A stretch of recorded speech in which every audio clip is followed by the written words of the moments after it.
సమాజంలో మహిళలపై రోజు రోజుకు అత్యాచారాలు హత్యలు పెరిగిపోతున్నాయని మహిళలపై అత్యాచారాలు చేసిన నిందితులను కఠినంగా శిక్షించాలని పీఓడబ్ల్యూ పెద్దపల్లి జిల్లా అధ్యక్షురాలు కె జ్యోతి డిమాండ్ చేశారు.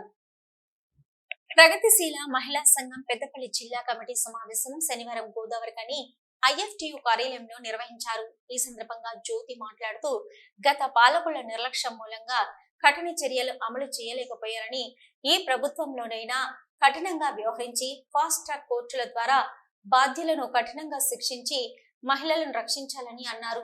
రాష్ట్రంలో గంజాయి మహిళల పట్ల వివక్ష కొనసాగుతుందని, పనిచేసే చోట లైంగిక వేధింపులు ఎక్కువైపోతున్నాయని అన్నారు. వీటన్నింటికీ కారణం విచ్చలవిడిగా మద్యము, గంజాయి, డ్రగ్స్ లాంటి మత్తు పదార్థాలను ప్రభుత్వం అరికట్టడంలో విఫలం చెందాయన్నారు.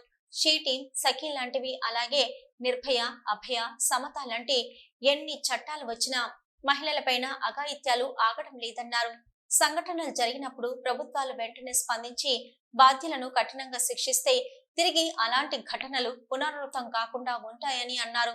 మహిళలకు ఉద్యోగ అవకాశాలు, ఉపాధి, నిరుద్యోగ వృత్తి ఇవ్వాలని ఎన్నికల్లో ఇచ్చిన హామీల ప్రకారం నెలకు మహిళలకు 2500 రూపాయలు ఇవ్వాలని డిమాండ్ చేశారు.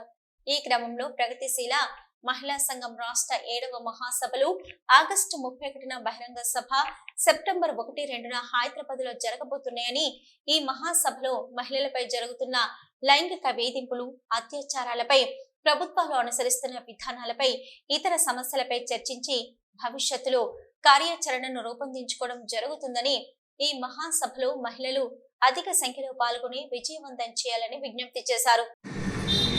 ఆగస్టు 31వ తారీఖున హైదరాబాద్ లో ప్రగతిశీల మహిళా సంఘం 7వ రాష్ట్ర మహాసభ సందర్భంగా బహిరంగ సభ ఉంటుంది 31వ తారీఖున.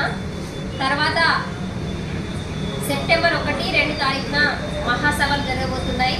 ఇట్టి మహాసభలకు పెద్దపల్లి జిల్లా నుండి అధిక సంఖ్యలో మహిళలు పాల్గొని విజయవంతం చేయాలి. బహిరంగ సభలు తర్వాత డెలిగేట్స్ గా కూడా పాల్గొని మహాసభలను విజయవంతం చేయాలని మహిళా లోకానికి పిలుపునిస్తున్నాం. మరి సమాజంలో ఉన్నటువంటి మహిళలు ఆర్థికంగా, రాజకీయంగా వెనుకబడి ఉన్నారు. ఇప్పటికీ పురుషాధిపత్య భావజాలం అడుగడుగున మహిళలపైన ప్రభావం చూపుతుంది. మరి ఇంకా దేశంలో ఆడబిడ్డలపైన ఆగత్యాలు రోజు రోజుకు పెరిగిపోతున్నాయి. మరి మహిళలపైన హింస రోజు రోజుకు పెరిగిపోతుంది. కనుక ఇట్లాంటి ప్రత్యేకమైనటువంటి సందర్భాల్లో 7వ రాష్ట్ర మహాసభ జరుగుతుంది. కనుక ఇక్కడ ఉన్నటువంటి మహిళా లోకానికి ఒక చైతన్యవంతం తీసుకురావడానికి, అదేవిధంగా మహిళలకు ఉన్నటువంటి చట్టాలను, రుసులను ఇవన్నీ కూడా అర్థం చేసుకోవడానికి ఈ మహాసభలు ఎంతగానో తోడ్పడతాయని తెలియజేస్తున్నాం. ఈ సమావేశంలో పీఓడబ్ల్యూ జిల్లా ప్రధాన కార్యదర్శి ఎస్ రజిత, ఉపాధ్యక్షురాలు డి బుచ్చమ్మ, కోశాధికారి ఈ మంగ, జిల్లా నాయకులు కె అమృత, కె స్వప్న, సరోజన, కవిత, బంట పద్మ, శారద, సత్యమ్మ, ఎల్ పద్మ, స్వర్ణలత తదితరులు పాల్గొన్నారు.